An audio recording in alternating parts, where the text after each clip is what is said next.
Hey Blake, how you doing this week?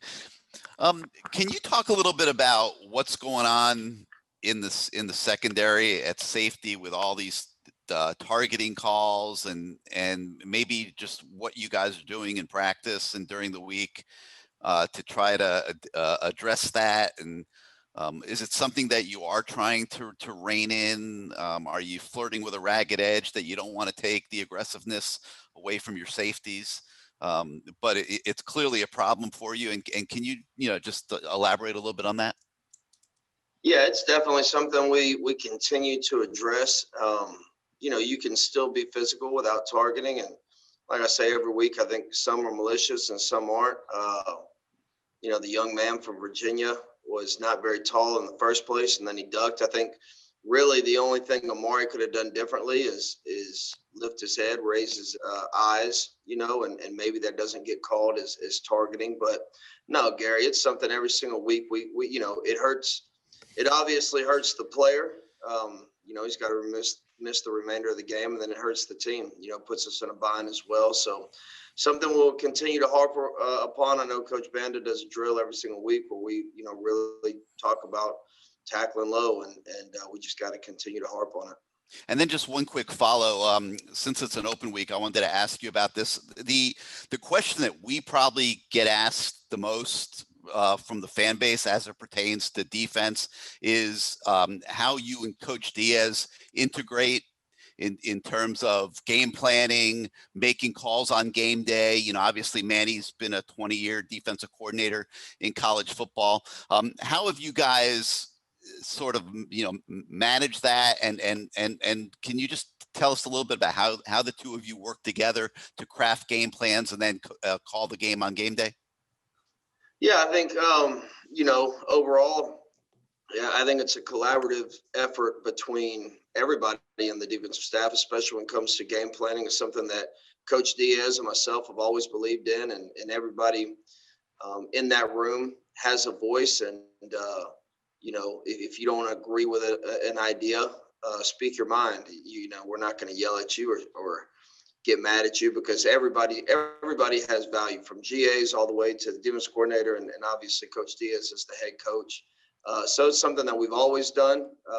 I think it gives guys ownership in the room as well. And, I don't ever foresee that changing, and as far as calling the game, same thing. Everybody has a voice. Now there's times where, it's, there's one voice, and it's kind of, it is what it is. But at the end of the day, I would say Coach Diaz and I, it's kind of when he was the same thing when he was defensive coordinator. If I ask a suggestion, or if he gives a suggestion, we'll talk it through. And it was the same thing when he was defensive coordinator. If he asked me for something, or if I suggested something, we talked it through. And we've always had that relationship, and that hasn't changed, regardless of what our title is. So that's kind of always how it's always been, and how I always see it going. And everybody's on board with that. Coach, we got David Lake from Inside the U. David?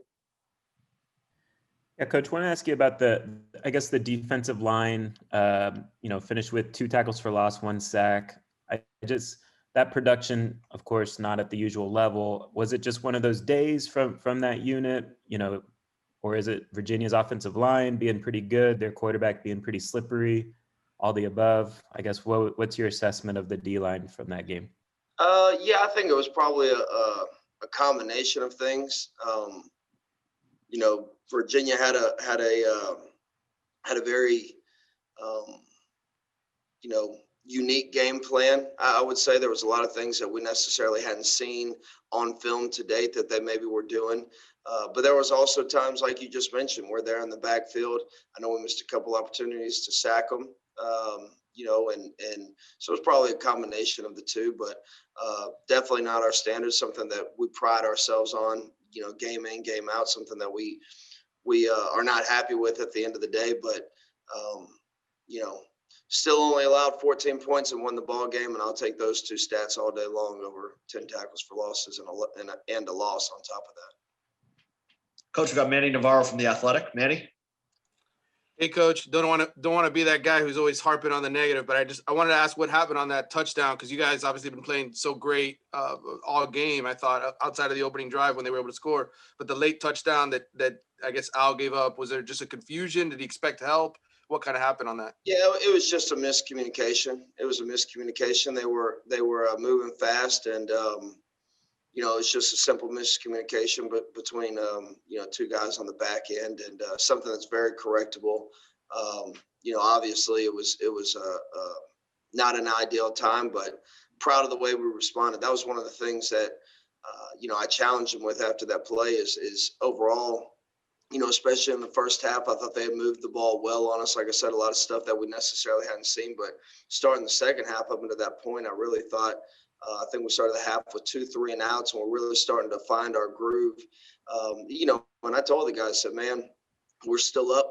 If we still don't allow any points moving forward, we still win the game. And I thought our guys did a great job responding even after that big play touchdown.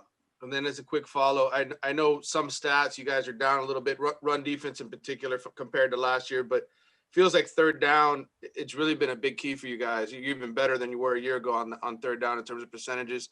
What's been your, I guess, mid-season sort of aspect, looking, evaluating this team, where you've gotten better, maybe where you've taken a step back? Yeah, I think you hit the nail on the head. Third down outside of last Saturday. Once again, when you don't have a lot of tackles for losses, obviously you're not going to have a lot of third and long situations. The shorter they are to the first down marker, the higher percentage they have of making it. That's just common sense, right? So, overall, and it's something that we're studying heavily this week. I think we got to clean up some things on our rush defense, from defensive line to linebackers, really all 3 levels. But as we've started in on the tape, there's some things that, when you're sitting there game week in, week out, there's some things maybe that you don't necessarily notice, but now you step back and look at it from 30,000 feet away. There's some glaring things that really need to get cleaned up in the second half of the season in the run game, in my opinion. And then our third down defense is something that kind of was an Achilles heel at some point. Last year was a big off-season study for us, and I think our kids have done a really, really nice job. I think there's a ton of pride. It's something that we challenge them with in the off-season, and obviously moving forward into the year. And I think they've answered the bell as far as third down. But yeah, we need to clean up some rush defense for sure. Thanks, Coach. Coach, we got Chris Stock from Inside the U. Chris? Blake, I know you've spoken about the impact of Bobo Boldin this season, but again, now we're sitting at 6 games. Just overall, his performance, the impact he's made, and your thoughts on his play, and then also his future just for the second half of the season, but also moving forward as he continues to play more and get better. Yeah, I think Bubba has had a really good season so far. He's so instinctive. He makes a lot of plays. But truth be told, I think Bubba can get a lot better. And I know maybe sometimes from a fan's perspective, that's not a popular opinion, but I think if you asked him that question, he would tell you the same thing. Naturally, he has a great feel for the game. The play he made in the end zone on the little pop pass to break up the pass on the tight end was, there's no amount of coaching that we could have coached that play a million times in practice, and I'm not sure a lot of guys could have made that play. He really just did it on his own, something else, that we hadn't seen. So he has a great feel for the game. I think he can still clean up his eye discipline and his technique from time to time, but the future is very bright for Bobo Boldin. His leadership, his intangibles off the field, his tangibles on the field. He's really the complete package. And like I said, I really believe he's got a lot of room to get better and become a premier safety in in the entire country, quite frankly. Coach, we got time for a couple more. We're going to go to David Furones from the Sun Sentinel. David? Hey, Coach, I wanted to ask about a couple of players that got in there. Jalen Harrell, his reaction to getting thrown into that game, get his first real meaningful defensive snaps that weren't, late in the game. Wayman Steed getting back into the rotation a little bit with Corey Flagg unavailable. And then also, what was the conversation like with Gilbert Frierson when he offered to give you some snaps at safety, and how prepared was he before all this, before game day, to be able to fill in a spot like that, and just how quickly he could go in there and fill that role? Yeah, I think Jalen, just to answer your first part of your question, Jalen Harrell is a confident young man. The one thing about Jalen that we do know 100% for sure is he will come downhill and he will tackle. He's physical at the point of attack. I think he got in on a tackle, maybe two. But our young guys are really coming along, and it's something that, truth be told, we didn't foresee that maybe happening going into the game, and especially so early in the game. But I really thought he did a great job when his number was called. Wayman Steed, same thing. I thought he played. He has really good instincts. Once again, coming off that injury, but he played really well. Had a tackle for loss, but did some good things for us. I don't remember his total snap count, but for the amount of time, I thought he came in and did a nice job for us. And then Gilbert, man, he's just a student of the game. He sits in meetings and obviously he's paying attention to everything, but how prepared were we as a staff to put him in there? I mean, I've been here going on 2 years and he's played absolutely 0 snaps at safety for us. So, it's a credit to him. And he came up to us at halftime, said, "Coach, I can do it." And he's smart, man. That dude knows everything about everybody on the defense, what their job's supposed to be. It's pretty impressive. And for him to go in there and be able to give us some snaps at that position is big time. And it's something that, moving forward, we have confidence on, we can lean on probably a little bit more. But, anytime you have a guy like that, when he says it, you believe it. And when he says, "Coach, I know safety, I can go in there," there wasn't any doubt in our mind from a defensive staff standpoint that he could go in there and do it. So really proud of the way he stepped up for us for sure. Coach, last one for you. Barry Jackson from the Miami Herald. Barry, go ahead for Coach Baker. Hi, Coach. I was going to ask you about the two defensive end Williams, your two freshmen. So not Cameron, but talking about Chance and Quentin, what you've seen from them. And I was curious with Jalen Harrell, why the decision on the staff's part to make him safety as opposed to striker or corner? Are his skills just, you think, better suited for safety? That's a good question. I think overall, when you look at who has played striker for us, and even when I was at Louisiana Tech, kind of the same thing, it always ends up being a safety that spins down into that position. So, that's something down the road that might be a possibility for Jalen. But when you look at total depth of this year going into the season, we felt Jalen was better suited to help us as a defense in that role. When you talk about, Gilbert and Keontre, and Avery Huff's gotten some snaps over there as well.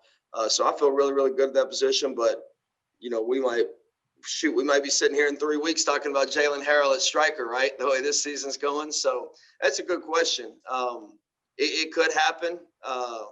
It's something that is to be determined. But right now we feel really good about that striker room and the depth standpoint we have there. And then what was your other question? Right, just about Chance and Quentin Williams, just skills that you've seen both of them, Blake. Chance is, man, he's very, very technique sound. You could tell he was extremely well coached in high school. Smart young man, bigger than really I anticipated him probably being at such a young age. I want to say I think he's maybe 260 pounds right now and can still run like a deer. So, this is an opportunity. I think this bye week, and we'll see how practice ends up going. But this is an opportunity. I think he could really press for playing time in the second half of the season as we move forward. Quentin Williams has done some really good things. We've actually worked him a little bit inside and outside as well. So he's a guy that has kind of bounced around for us. But you can see how physical he is, extremely heavy-handed. But really impressed with those guys. Like I said, they're both young. But our young guys, man, they keep, it's behind the scenes, obviously, nobody being at practice or anything, but our young guys are stepping up in a big way. And as we continue to self-scout ourselves over this bye week and moving forward, I think you'll see more and more young guys play for us. Really, really encouraged by our freshman class, man. They're blue collar. They come to work every day. Don't say much, quiet group, but they're the real deal. Really happy with all of them. Blake, thanks for spending a few minutes with us today, and I'm sure we'll be talking to you soon. Have a good rest of the week. Appreciate it. Have a good one.